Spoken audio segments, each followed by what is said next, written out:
The House comes to order. We'll hear from the member for Swan. Thank you, Mr Speaker. My question is to the Minister for Resources and Northern Australia. How will the Albanese Labor government's policies on critical minerals help build a better future for Australia? And what would make Australian workers and the resource sector worse off? Give call to the Minister for Northern Australia and the Minister for Resources. Thank you very much, Mr Speaker, and I thank the wonderful member for Swan for her fine question. Australia has all the critical minerals the world needs for electric cars, solar panels and storage batteries, and all the rare earths the world needs for defence technologies like submarines and aircraft. And Labor is building a better future for Australia through our production tax credits for critical minerals, which I'm really pleased to say passed through the other place last night.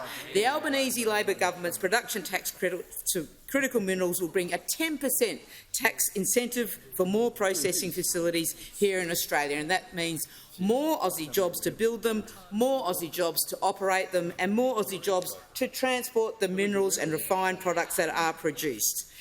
We have had much support for this policy. The CEO of the Association of Mining and Exploration Companies, Mr Warren Pearce, has said this is the first time any Australian government has put their money where their mouth is for the critical minerals industry.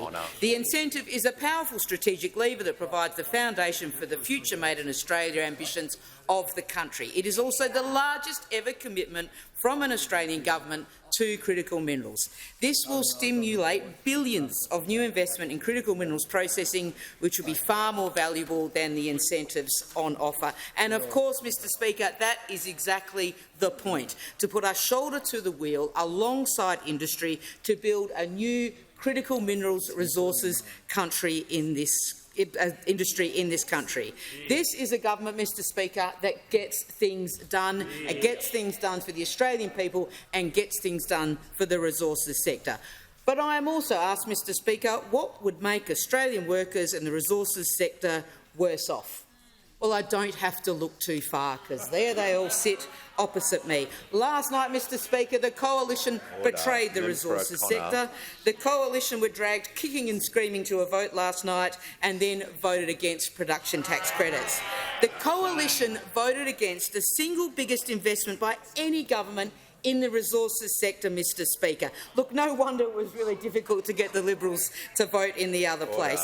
The poor old WA Liberal senators had to march into the Senate to vote against a policy that Western Australians support, that the Western Australian Liberal leader supports, that the Western Australian National leader and leader of the opposition in Western Australia supports, but the East Coast opposition leader and the East Coast shadow treasurer refuses to get behind.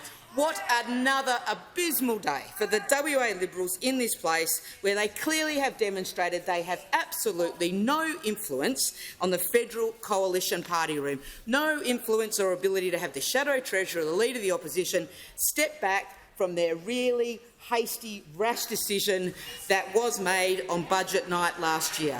The coalition has voted against the resources sector.